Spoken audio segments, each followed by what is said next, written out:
Ia ili nganga whaalalo tele lava ma le whaaftai I lumo le atua ia uti whaafelo I atua I le pa ia ma le mamalu o lo tātou o tunu I le nei fo I tai au mai lava I maunga te tele se io I maunga iti.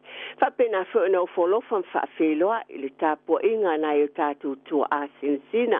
E le ngalo fo I le au whai ngalo pa ia le atua pe lava o na utou ngalo lue mpuna wa iai a wā lava le tau swino le ipuvai o le ola ma le tala le le ia Yesu Kiriso. Pe lava o mafuta mai le nei tai au wha malo wha fitai. Wha pena I le fo le wha ngaloina o le nei lava wha wheloa I tai uma wha penei o solua I le wha ngaloina le au whai ngaluenga manu malo lo. Wha pena ana tautua I tau sanga I tele au lo wa aia pelo tau langolango I tonu e ka le sia matapua ia foi. Whaival au whai ngaluenga ngalue whaatasi e mai se foi o e ka le sia. O tātou tangatanu umalava I le nei fo I tai au a tono o le mwhauntou sila mai na o tūlanga fo I pēna iei fo I se swinga I a te aulawa ia o lo ngalui atua I le whale. Mo le nei fo I tai au ia o te whaafelo I ato o e whaafonga mai o whia lava le atunu e mafuta. Whaafonga mai ma maua mai ai ia le nei porkalame o le tui Tepa I le ainga I lo whaalolo tele lava e whaafelo I atuai. Ia pe lava o avatu le tele o tai au whaapenei o langona fia lava ia tea o lo mawhaina mafuta o tātou ainga. Whapena fo o na taulongolongo atu ma le nganga whaalolo tele lava. Whapena tātou ngā lulue whatasi mo le manuia o tātou ainga. O nei fo I la tai au o lo whapena ai o le tatalo o te talitonu ta ilo ia te oe ai mo le mea o lo no fuatua ia o lo whale le nei. Lava tai au mane I le sulu mai o le la mātango fie fo I le alofa o le atua ia te I tātou umalava. O le nei tai au ia a tonu o tele le swinga I lo tau soifua ma lo tātou wola o lo ia tonu le nei atunu. Ia e peita I ane tātou tele loto vai ai tātou tele loto tele pea o lo soifua le li o lo ia au whaatasi ma I tātou. E se tala mana ia o nei masani lava na avatula o tala I le upua le atua I vai asata I tasi mo le nei pol kalame a le tue Tepa I le ainga. Ai e taua ia taulo taulongolongo pea ma tātālongo pea ma sifau pe o le upu. Ona nei vai tau o umana tua ai le whiongpa ia le atua le tusi o perfeto o sapakuka.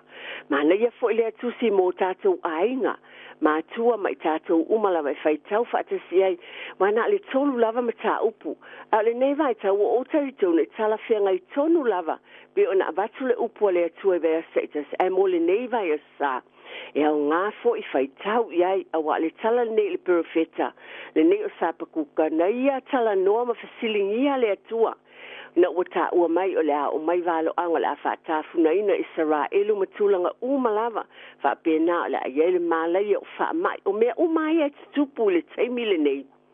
Whai mai le tala lea e o a foi whai mai na solo mai ia lau whanua. Na vai ele lau langi vai tafe. O mea umai e tupu nei vai tau, o loo tā ua le tusi lea, na fasilingi ai, pe na tala no ai, pe whaasea ai sapakuka I le li I mai e fasilingia. Ale mātango fio nei tusi, o te whaamanatu mo lo ainga, whai tau I ai, I le unga lava le mata upu muli, na nofo I lalo sapakuka, ma ta tālo atu I lo nātua, ma ia whaafetai I a te ia. E ui lava o awhainga tāmpua ngā, na iai lea taimi o le perfeta ma le nu o Israelu, tūlanga uma, o tau o mwhewawaya inga o puapua ngā, ai le unga lava, na te talo lava le perfeta, o le winga whaamatalanga I le nei tai au, mo oe mā o mo tātou ainga, tātou te talo pea, po awhainga tā, ti ngā ma puapua ngā wa e sila iai, ele ngate ia tate I tātou New Zealand nei, a o tunu I fafo, leo o tau wa ai iai o mala wha tura I lea tunu, to o tele o tau am whiwaiwai inga, maali liu nisi, I lolo ma ti ngā ma whaingata, ai whai tau le nei tusi, o mea fo ia na tutupu I lea taimi, na tala noa ai le perfeta I lo tua, ai muli ane o la o whai tau ina e vea mo upu mo oe malo ainga, ma lo fo I ainga, I le nei vai a sa, mai le whai unga le mata upulo na tolu, na le tolu mata upulo le nisus. Ai whai mai le whai unga. mai le fai upu mata upu tolu le tusi sapakuka ai o lo ia le fai unga la fai po suma le fitu se io le suma le iwa fapia e ui lava ina le funga mai le mati e le ai fo ini fua I vine e uvale le fua le olive e le tupu mai fo ini me ai le fanua e fa umatia le lafu mamoe I le lotoa e le ai fo ini povi le fale povi ai pe ta ia unei o sapakuka lea o whaapeane o te oli lava I le ali o te fia lava I le atua o lo whaolatanga o le atua le ali o lo umalosi ia na te whaia o vai pei o vai o aila o ia foi o te savali ai I mea mawalulunga o le tala lea sapakuka ina ua umana tala noa I le ali I le perfeta o na ua ia vaia puapua ngama whaingatā ai uane muli na ia te talo ma whapeani I ui ai nei mea ai pe o lana tala ua tuina mai ai pe tai o nei o te oli lava I le ali le atunu ule nei tae ao lo ainga ma lo ainga I o le fe au fo I le te pa le ainga mo oe mai tātou uma e ui a o ati ngā ma whaingatā o lo tūlai mai le nei mai tau lo soifua ma lo tātou o la manatua o lo o iai pēr le ali ia te oe ma o ia o lo tātou whaolatanga. Ia le nei taimi o lo iel tātou mālo whaalorungia, ma le whaaloro tele lava, whaamole mole lava tia. Ia, sauno ia lau whionga whaltua. Whaaftei tele lava, ia te oe le whaletua le nei tai au, ma le whaaloro tele lava. E whaelo at ono le taimi ne o tāpunia fo ia a onga. O leo o manatuai mo le to tele o tātou ainga I te tonu mo whale. O iei o mātua ma whanau matulanga umalawa whapena. Ai o te langona wa o wala awina le whaletua o se tasi o whaia o ngā toi titi tolu sfultau zanga o ngā lue. I te tono le ofisa wa o ngā i o se whaia o ngā. Se i o mai lawa fo I matalitala noa atu whaatasi le neitai au. Mō o tātou ainga o e o lo whaafunga mai le neitai au. A o whaia le neitulanga o le lockdown. I le nganga whaalau te whaelo atu o le tātou mālo whaalolo inga. Ina le neitai o le whaletua o whaletua le ia tupe fruen. Whawhelo ea tuma le whaalolo tele lava tupe whaamalulua te foi o te loa lava o le naita pisi I o tūlanga fo I whawhaia onga le neitai o whaavanoa mai lo taimi I le neitai au mo le tātou porkalame malo le soifua manuia. Malo lava I lau sunga le whaletua eti e mai o vele nei avanoa I ne yaso matango fie wa a mai e tātou tama ulangi. E whaatalo whātua I le ava ma le whaaloalo lava I le mamalo o tātou atunu o lo whaatas mai le ni tai au. Malo lava soifua. Malo whaaftai tele lava tupe atonu pe ona o tala no atu I lo wala awati I ate ue pe whaamanoa mai so taimi whaaftai tele lava. Te loe te pisi ai whaaftai tele lava. O langona I ate ona o to tele o tamaiti. O loo iele I te tono maota malawa I le nei lava taimi a tono le o toi pō se lilo. Ma langona wa manatua I sili pia na sauno mai oe le te maita I whaia. O ngā tonu loo sila fia fo I to te tātou tunu. A le nei taimi wa le o te loa o leo wa iei tūlanga ia pe le wa online learning le te leo tamaiti a whapena foi o lo wana no fo le fale se fai sau noanga I ia tūlanga wha mole lava tupe. Ia whaatai tele lava I lau sunga. Eti o le nevai taimi, o le whaingatā ia ona o le wa online uma o onga. E wa whaatala lau uma a onga taitasi, e tofu lava lea onga ma lapata inga ma se sotoani e ave I tamaiti ia onga taitasi. A o le mea lewa whaatawa ina ni vai taimi ke le ava lavan whaaloalo ona o le I whaamua I whaia onga o le soifua malolo ina o le makauwhau o tamaiti. E mo I tā ua I mātou o awa onga. Ai a whai e le o fia pe yeini mea I whaale tonu ai I a tātou alo mwhanau. E a vea lea ma whaafi tā uli I taimi o mai ai lātou I awa onga. O le la o watu se whamatalanga pu'u lava, ona o leo o te mautu, ona o le utu o tātou taimi. Whai se whaatai inga, e iaia uwa senga, e whai online. A whai la e whaapea e tolu te fulu, te lua te fulu te maiti, wa le wa whai online. Ia ole, e mawhai la ona o wa ai atu i le computer, e whaata inga pe o se Zoom. I ta maiti la e tolu te fulu, pe lua te fulu i lau wasenga. A whai lang o le te fulu te maiti e whaali mai. O lea o te wa ai atu ma whaafeto o tai ai. O le festili tele lea, a whai a onga ma o onga o lo o avea lea ma whaafita uli taimi nei. O whea o iai le si se fulu, po o le si se fulu wha. I lau whaalongolongo atu, i le vaitaimi nei en mātou lava onga. Wai to a e awhe fit se lau wha se fulu ta maitin mātou a onga. O lea la whaafita o tai a ma whai a onga o pule o sui pule. Ona o le tele o ta maiti o le wa tole vai aso, wa ono nei aso, ona whai a o onga online. O le tele o ta maiti o lo o, ele o mai le Google Meet.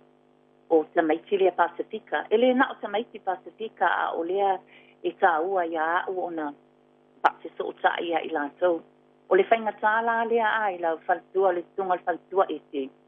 Ona ele mawhai ona maua umamaya tātou alo mawhanau i lunga o le Google Meet i ato umalava. Wa e moi o lea wa close down ia wa loka ia o ngalo whai online. Ai o lo o whai a pea o onga mawhasenga taitasi i ato umalava. So o se whaataita inga leo o sinasa e ratu i whaafita uli le vaitaini a tātou o ia alo mawhanau. Whaftai tele lava i ate oele whaltua me fo lo te whaftai e tuai una o tu umai lo taimi le nei wa lo whia ngai lava o mga luenga pe una e ta o te whaftai tele tuai ia me se foi i lo o mai o le nei taimi tau pe una o avatu e ta ua tele le fonga ina mai lava e whaia onga lo na winga i lau saunanga mana i e tele saunanga le pole e o langona la e mawhai pe o se langona pe mo i a wa whai se o le tuina atu le imatu ina ia ngā lulua ina ia avane ta maiti pe tala noa i alo mawhanau ina ia iei le taimi lea a mua oa onga ia wha mole lava ma le wha alol tele. Ia, wha tai lava. O le nā lava le wha atawa ina ia we mua lava. E pifo i ona o whai ai le e mātou lava a inga o le wha mua lava. O na whaatawa ina o mastanga mātua mwhanau ni taimi. Ua vea le lockdown, ma mea umawhai ai o na whaatasi. E mo i whaatasi tātou e mua lava o na silevi inga ma whaatai lea tua wa na o ia lava e mawhai o na taitai a tātou pōwhanga uma. Ai, te tau o na whaatawa i mātua o na whaapoto mai whanau maalo. O na tala noa i ai. E te tau fo i o na whaafhaingo fie tātou mātua i tulou lava. O na mawhai e whaafhaingo fia le whanau o na whaasoa mai. O ala mea o whaale tonu i le mawhauwhau o mea wa vea ma whaafita uli a o onga tamaiti. O le teimi tonu lava lea. E mawhai ai a mātua o na whaasoa ma tala noa ma whanau. Ia mawhai ai o na watu te lato ki sosoani. Ina ia tila fia fo ia mātua. Po le ale le awala mawhai o na fisosoani ai ia lato. I tamaiti a meisi a lato walo ma whanau. Awa, e mo i lava e whaatea i oe whainea onga. I te tau e mātua. O na fesilingia i aso taitasi. Pe whaapewhia mai i a le aso pe yeini mea mawhai o na fisosoani i ai. Po o ato o tua lato malama ia o onga o fesili umana. Ia awa ia. Ua whaatawa ina. Ua matango fia tele nei vai taimi. O le nei vai taimi e whaingata o na maua se taimi tā ua. O le taimi nei wa mai a ulava ia. Wa mai le nei avanua e tātou tama. E whaasotai ai mātua maaina. Wa tele taimi o le mwhai o. Tai lava ia te o le whale tua tupe whaamole tia pe whaatanuia ni whaasalang whaapisnesi taimi nei toi fwoi mai ai. Ia, le lei whaafitai. Ia, whaafitai tele lava. Ia o le nā wau tau whaafonga fo inisi o saunoanga ale whale tua nei fo i pole sunga te mai tai whaia o ngā ia tupe fruen au ona mai fwoi mawhsosoni mai mo i tātou. Whaftai lava tupe. Na e sao no le tūlanga le o iei fwoi ni tūlanga e a awhia i fwoi tamaiti o lātou mā whau le nei taimi au mā lolo mai iei i a onga. O le vai aso o tuana e sa o whaatau ai nai le vaenga lea ina i aso o tau au pe ngā lue whaatasi mātua ma whanau i taimi whapene. O te talitonu fo le nei taimi, ia o nisi fo e tamaiti e malia wa e ta ua le vaenga le o le le a wai o tamaiti. E whainga tā fo i luna winga tau fo i tau whai fo i mātua i le nganga ma le whaalo tele e whawhangu tamaiti a. Ma tau longo pe e wha malolosi i a la tau mea onga a. O lea lava. O le nei vai taimi, talu ai ona o le a whai ui ia ngā luenga a meisea o ngā mawalunga. E eise a whaina i le taimi o iluma pe a whai, o le taimi nei o lea pe a whai e prolong le lockdown. E whaafita uli la iei ona whaingatai tamaiti ona toi pu e mai taimi ia o misia. Mai o le, ia te lava, o le whaafita uli e whaingatai tamaiti ona i loa i lato, ona whaafasenga o lato taimi. A whai e eini mata upu pe wha pe lima i te tau ono ai lunga o lato vasenga. E o taimi fo ina i tau na whaavanoa e mātua ina ia i loa i tamaiti o lo o iai le whistotoani ma a mātua ia i lātou. Ai o le whaingata ia i lātou na whaafaskenga i le aso taitasi. It's really, really stressful. E whaamalulu atu pia whai o te e le whaato tuala. E ai sa whaina whaonga pia po la lava le ngangana wa o te tun fo i o tele a fo i mātua e malama fo e la lava tūlanga e te mwhai fo e awina mai e le whi au tāua i e au ngā lava ma le whaalo alo. Tata i lava fionga le whaltua. Yeah, it's a very stressful time for our young people because they find it really hard for Ilia navigate i le computer ma le whaangaina. O le tele i au whaasala launga ma information e a mai a onga. O le mea lale o tamawhai a onga taitasi. Ina ia wha puu lava o la tau whaasala launga. Ina ia mawhai e tamaiti o na a uma se Google Meet le o le taimile mai ia uvasenga. O ke post i ngā luenga e whai e tamaiti mo le vai aso atua. Ai o ke post fo i pe whaasala lau ia mea e a o onga tā ua e whaia e nganga utu a o onga e whaia i le aso taitasi. O le whaawasenga ina lai tamaiti o le whaapita uli lea ia i lātou. Wai tele whaasala launga, tele information. I sometimes think that puts some of our students off. Not only Pacifica, but many of our students. O le navigator lātou, ma whaawasenga e lātou. O amata upo e sai, a o amata upo e tu. A wa ngā lulue whaatasi ia le matanga luenga o onga, a mai se fo ila matanga luenga o le soifua maloloina, ina ia whaaffaingo fie, e whai a onga o na ave ni mata upu whaapu lava, i le nei vai taimi, while we're in lockdown. E whai ia tamaiti o na whaafasenga e lātoa o onga. It's not easy for kids, you know, whaapea o lai fia o no lockdown i le whaienga luenga. A o le taimi o iluma, is makua stressful a pe a o atu o le a o i taimi le whaiai ia o mo meo exams, masu inga. Ai o misi a toa e la tau o na o ilunga o le Google Meet. A whai lai tolu vai aso pe o le ale le finangalo le atua ai it prolong po le ase taimi o iluma. O le tolu fo inga o le vai aso. O le atau mawhai le tātou walong whanau e catch up. So it's not about catching up. O te malama, I can understand. Tamaiti fo Yes. Alau sunga le whale tuatupe, le sulanga le uteilua, e le ngata le online learning. Ai whawheta mai fo e waile, ai ni ala tau tūlanga pe whaatino i nai vaengale. Ai le avate e mea fo i o hard packs. Yes. I le lockdown taluai. Na whaafisa o taia o ngā umalava ma ministawa o onga. Wa identify a lātou, pa o whailunga ina lātou tamaiti e whaingata o na maua i a computer. Na tofu lava o ngā i la malama i ai. o leo te malamalama ia o ngale I lunga atu I.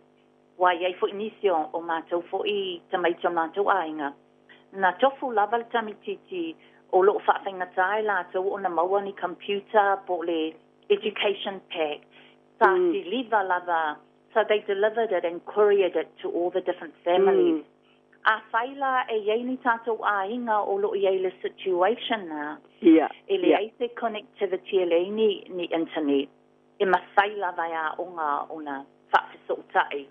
Ma ainga ina ia. O le tau mawhainga fo inga o ngā umalava. The most important thing is to reach those kids and our students, please, who don't have internet, who don't have materials. Deliver. They can deliver them to their homes. That's what the duty and responsibility of schools and the education minister at the moment. Duty lao lato. Reach every single child who isn't able to access that. That should not be an issue for our children. Whawhetai lava tupe wau te loa. Pe o lena whawhose ia le lockdown na tātou na vavea atun wale mawhaie na mawasawa no fo I pe kili vai ni tūlang whapena. A le lava ye le ava no mwhain whawso taia ye mātua ye le a onga aia. Mo ye tūlang pe sao ea. E whaatai lava mo le fasili lau fionga le whantua. O e whapena lava o a onga uma lava. O whaamomua I ta maiti ia e le o yeini internet connectivity. And Maisi Lavo Tamaiti Pasifika, they are our priority learners. And it is important that each student has access to that. E le te tauna lea lockdown, me o le awhaiam whaafita u li alo mawhanau, e te tauna mawa I lato. O le mea la le o iei, e te tauna iei le lisi a whaia o ngā umalava. A iei la mātua whaafisotai, o leo te tatonu lava, a whai e tiaki ia I whaamalulu atu pe a whai o le malama mātua whaamole. E siaki I meli ua send atu e a onga taitasi. Ai lo o iai fo e tau fo ina sila fia mātua. Te nu mela en whainga na contact a ia onga. E le mawhai e se whaia onga po se pule. Ona le a batu ia se computer po se internet te soto ani ai. A mai se ia education pack so te mea lavai. Te tau ona maua. E vili I ai pe whaasotai I ai. Ona contact lea e whaia onga e deliver. They should deliver it to every home. Ma nei e tele. Whaamole lava oe le sunga te maita I whaia onga. Mo oe lava le nei taimi o te talitonu pe a le upu masani o tātou mātua lava le tamama. O whaia onga mua ia I te tonu o ainga O le wingo se whaamitalanga pe ona tātala no pe lau saunoanga le amatanga lava. O taimi pe e taimi le mawhaiai, e le mwhai e tamaiti ona iai mua o onga O le asa u fautuanga fo I ma se whaamitalanga fo I saunoanga o ele whaletua. Ina ia whaamalo si awai pe wa nisi o tamaiti pe o tātou nisi o taimalo o whaalo tela wala o whaafunga tāpo I samu. Nisi o taimi tātou whaapea tamai whai mea onga. Tātele o ilo ina atu tua atu o ina e fo nisi o tūlanga lo whianga I matamaiti o lātou fo I langona. Whaamole lava mal whaaloalo. Mea, lei whaafitai lava mole facilita ua. E pei lava ona o tala noa atu I le taimi o mawai. This is the time where we have been given opportunity I whaatasi I mātua mwhanau. O le matua tā ua tele o na whaafitai ma whaatasi ma tala noa mātua mwhanau. A whai e fia whesosoani. It's not enough that we expect our children, and I'm the same. I am a parent of 3 children, some growing up. But still, o te longo a iai, o te stiaki iai, and I know it's not easy. E le whai mō fia ia tātou whānau, ma a me seo te oalo. O nei loa e lātou. We can't assume that because te pungi mai le potu, po lai whai mai ia le tamaititi po tentiti. O le whai o lawa, mea onga mum and dad. It's a tau lava nei taimi wa, we're all there together. E tele tū la, e mwhai on tātou mafuta ai. Ai whaatawa ina mo mua ia, o na whaatasi ia whanau mahalo I le amatanga o te ato. O na mua lava o na pea o na tātou woma ia, on sivi inga mwhaatai, together in the morning. Ona whaapea lea i eise au tū, po te wha moe moe, e ape i eise lapata inga mātua, a whaapea i ai, ia, o le kou lea te tau ona e whaia, e mawhai lava tame titi ona aim, e whaatau nuu se kou po te wha moe moe, i lea lava aso taitasi. Awa a whai e tele ia manatu pe tele whaafita uli, e tau sort out tamaiti lato ma whau. O le tele au le taiminga ngā switch on le, not all the time, not all of them, but social media, o le whaafita uli lea o le distraction, e whaafai mo fia tamaiti ona whaapea, this is too much for me, they get overwhelmed, ia ona ola ia e, inisi au wala ia ele feto soani ai lato a onga au le taimi nei e mawhai ona tātou tala noa ai, and openly and honestly, ina ia mawhai ona whaasoa mai a tātou whanau, and they can tell us the truth, and be honest about the fact that they are struggling. E whaawhinga tālawe, e whanau maalo ona whaapea atu, look, Mum and Dad, it's really hard for me, this is what's really hard for me, o lo whaafita uli a te au, ki a lea mata upu, ma lea mata upu, pea whai e whaalongo mai. O iei se awalai, e whai ma whaafita uli, e whaasoa, ai ia openly, ia mātua mpānau.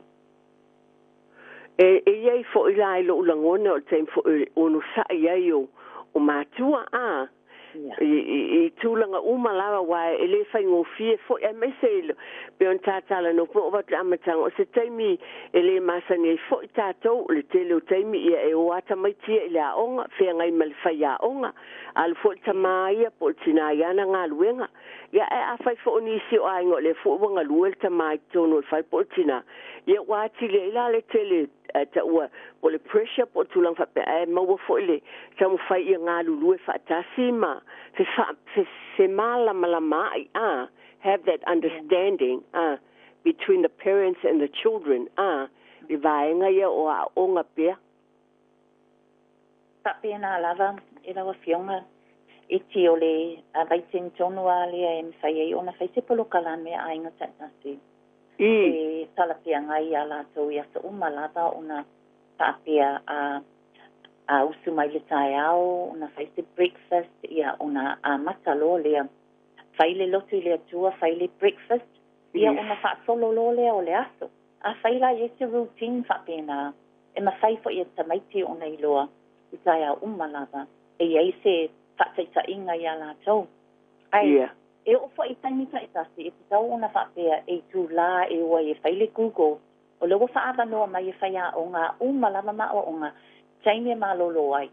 E le te tau ona whapea e lima i tu la, pe whai tu la, o i lunga o le internet tamai te awa o what the schools are doing.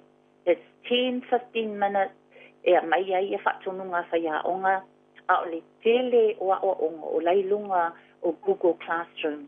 Wa iai ia o whaasalalau uma mai ai whaia onga. And it's not a lot. They are trying to cut back on what they release to all of the kids so that it's manageable, it's doable, and it's not overwhelming. E masai lava tametiti ona whaatau nuu I le aso ma le aso. A whaila I se routine I asa uma. E whaafai ngō fia I mātua ona I loa atu I o lai ngā lulue ma o lai okay ia tamaiti o lato I lato soi for ma loloina and then they need to take a break, go for a walk around the house outside. They have to get fresh air. They can't be cooped up inside the house because that they have to really, their body needs to actually be walking around and their brain needs to be activated by going outside and walking around outside their house. I say for you, Sada Valley, they have to wear masks, absolutely. But at least just 10-minute walk, come back, they'll feel so much better for the exercise, truly. Manea, ile va fula o toma tamaitia onga lea e mawhaiona foi le wana e fa so ta ya o toma tamaiti tele waso o so umalava I em fai e foi la na tala noa tu foi ai atu langa le fai ya onga em fai foi na vala o tu foi fai ya onga ya te o tomo so so ni taimi la tu te mana o mi ai foi ina ia la tu lo tu langa tonu lo fianga ye malo ma fana ia whapena lava o lei ai ia whaia onga ese ia onga taitasi.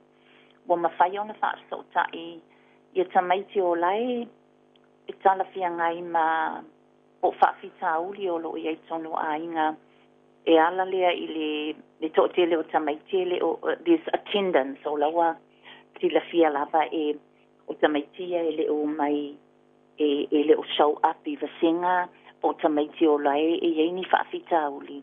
O le taimi la ne e mawhaia I whaia onga nga o na whaasota I ma a inga taitasi mawhaia onga taitasi. O lea o te tatonu lava au. E mawhai lava I mātua o na whaasota I lea onga. O le mea lea o leo, we're really encouraging parents. What we're finding really hard is we're ringing parents te awhai e leo mai ia, e leo mai Google Meet ia alo mawhanau. O na whaasota I tonua lea directly whaia onga I mātua. So it's just a check-in. It's also to know that the school and teachers really, really care. I mean, that's our number one priority. Health and well-being, because healthy children, healthy minds will actually learn better. I mean, that's research, and that's definitely what we're trying to encourage for all of our students and parents. Le whaletua pe I nisi vaenga e te fia sao noa ia I le nei tai au o mawale nei awa noa I tūlanga whepena ia I tātou lockdown I pēla vo loutou ngā luenga e whae wina I le tāpur kalame le nei tai au pe nisi vaenga tā ua e te sila fia e risi mena whapepe a whaina I lo whea mua ula wei mana ia fo I le keep o se diary le ainga a Ia o lo tutupu lea so maso. Foi wai e mawhai fo ina tue wa ai iai po lea ni swinga mai lea so I lea so. Ole encouragement lea fai whaman mole lava lawa fionga. Ole encouragement lea wa avi. O se mea le whangatai thing o fie. Just one big blank piece of paper and the kids write down Monday, Tuesday, Wednesday, Thursday, Friday. Yes. A whaila whapenga, nga tick off lea, o le ale mata upo e whaile le se fulu, and then maybe se fulu, se fulu o le break. Yeah. So if they divide, ele o le wa short up, sa ilo isi a onga, o le mata wa onga wa a mata I le te o le iwa, ai uma I le lua. Wa sama samina a mata I eita mai ki o le afal valunga a mata le iwa, ai uma le afale zolu. But we have cut the school short because it's really hard for kids to be sitting at the computer. So what we try and do, and what I would encourage, is to have one blank piece of paper to ilungo pusa aita, be pinned somewhere, ilungo le wall somewhere. Yes, it's a timetable where you have Monday, Tuesday, Wednesday, Thursday, Friday. A failure breakfast in the morning at 9. It just depends by isi a inga malato pulukalani. Ona fa'a. Ona whaingofia le mātua, ona siake ma se tōsoani atu, I alo ma whanau ni vaitaini, because it isn't easy for them. You know, you'll have really brilliant students. We have them in our Pacifica community who are able to work on their own, but for the most part, so this is new. It's really quite uncertain times for them. I'm also talking about, because I teach at the secondary school, it's a Meiti Hill, they've got level 1, level 2, male level 3, and they still have a maiti o la sai o la toa o ngai. Ioi. Pe nai tamaiti lava na nai whanau ia po tau sanga muli I le kolisi a o whapena fo na. Iau e au ngā lava stages uma pe o si vaenga na o te manatua I le telo taimi a. La tau sanga muli ne ia o alo atu mo whapena fo na sueina o le la tau seifua. A o ina mo whai ungo le tausanga e o fia tuai ini universite matulanga whapena a tupe. Whapea lava I love you. Ole, I think it's really what I would like to encourage if there are any students or kids listening out there. I'd really like to encourage you just to keep going. You know, I think it's really important to never to give up. I just read something yesterday on Word for Today, and it said, you know, to strive for excellence isn't an act. It's a habit that you develop. So excellence isn't something that you're going to achieve because you are excellent. Excellence comes from doing the little things we do every day. O lona winga, a whaia whaingata, I se whaapita uli o au suenga, po au mata upu, whether you are young or old. After you do one thing at a time and you do it well, for me, that's a habit for life. And so I think it's really important. I would really encourage all of our kids to persevere. Not easy, but do one thing that you can do each day and keep doing that and getting encouragement from that, because that's the only way that you can survive and feel good about what you're doing, because you can't achieve everything and it is overwhelming. But do one thing at a time and do it every day. And that's a pattern and a routine that really good sports people do, people who do really, really well. So it's not what they excel at, but it's what they work at, get better. So I'm really hoping that you will stick it out. Don't forget to pray. You know, when you pray, God turns on so much for you, because we serve an awesome God. And Whawhitei tele lava ia te oe le whaletua. Langona whale o te whiwhiei whawhitai o saunoanga fo I mal whamalosi au atu I o tātou tulou lava le paia ma le mamalu o le tātou o tunu. Nai mātua o le nei taimi pe lava na avatu o loo tau mawhai tātou uma. Whaatasi o le ale vala awina o amai e le tua pe fo le nei whaletua. Whawhitai tele lava tupe.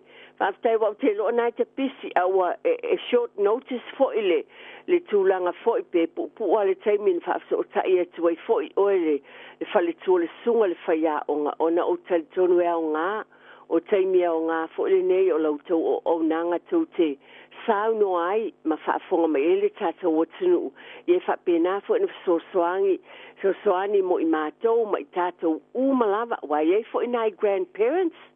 You know, sometimes they play a major role with their grandchildren at home.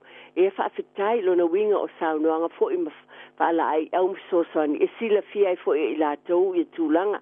Ai whaafitai tele lava pēsi si me te fia sauno iai ia ale ai o whaai ule tā talnoanga.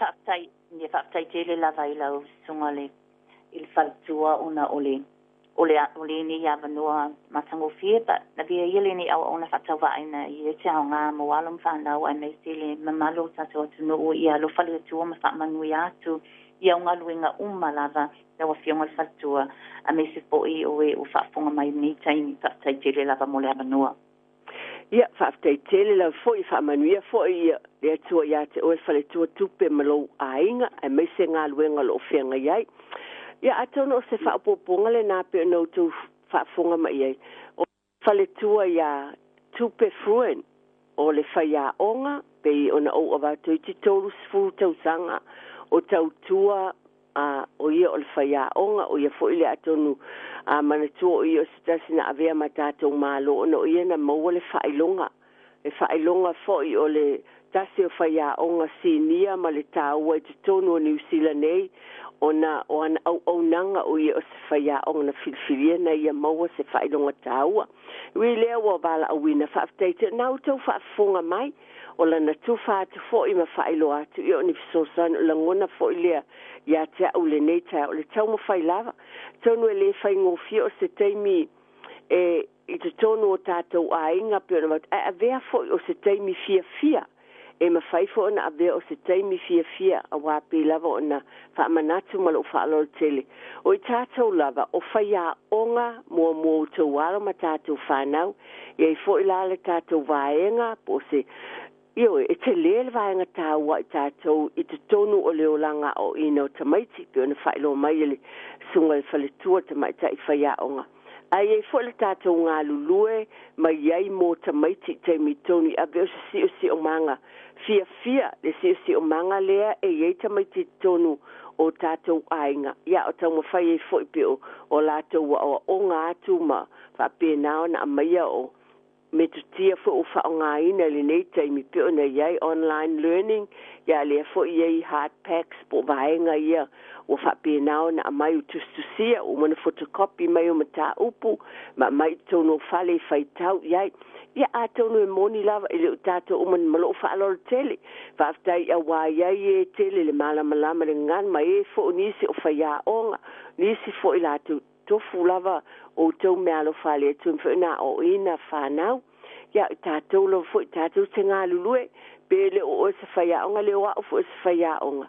ai te le o le tātou vai po mawhanawhana tamaiti I me o lo whapena na whaiaia lātou mea onga ia po whaifo isana mea ai ia ono sai fo I mātua le nei taimi tai tonu o le tātou ngā luenga I le whaingofie a vea fo le nei taimi pe o na bato se taimi fia o se taimi tāua mafuta ai a wani o tātou fiungofie whape oi ia o tapuni fo I nei a onga no fo mai fo I tamaiti u le lopo le ale tūlanga o iai a ia vea o se taimi tāua e te lango ai, e te tala no ai, so o ta iai, wha mawhanwhana iai I le whanau. Ia tamaiti, ai e fo o tau o whaalongolongo mai le nei tai o tamaiti. Ia o tau walolofa fo I o tau mātua, o stai fo I manatua, o lo o tau mawhai atu fo I ta māma tina, mo lo o tau manuia, ia le nei tai au, ia a tonu ona o tātou taimi fo I pe lava o na māsani ai. Ai mo moli tele atu lau whaafitai, o iei fo isa swinga I le nei tai au o tau le silsila mai o na o tūlanga la fo o I lava lo whapena na whaafonga mai o te le ilo mo nisi atunu I whafo a whai e se fo I tūlanga o tau wa onga ma whale a onga ma tūlanga lo whaatino I nai tūlanga tau le o onga I atunu o lo tau walalam papa awai o le tatalo fo I iei fo I le alangona I o tau finangalo mo tātou loto o oe lava o le whaia onga mua e tau whiuna e iai o whia lava la le tū le laulangi e mafuta mai o tātou uma I o tātou ainga o mātua Samoa o le tatalo lava ia maua le ono sai mau fo le whautauta e le lei mai le li e a vea I pia o e ma whaia onga mua o ao lava mo tātou lima o lo I ele manuia o tātou ainga e nana o te whamanatua tu le upu mai le whiong pa ia le atua mō tātou ainga uma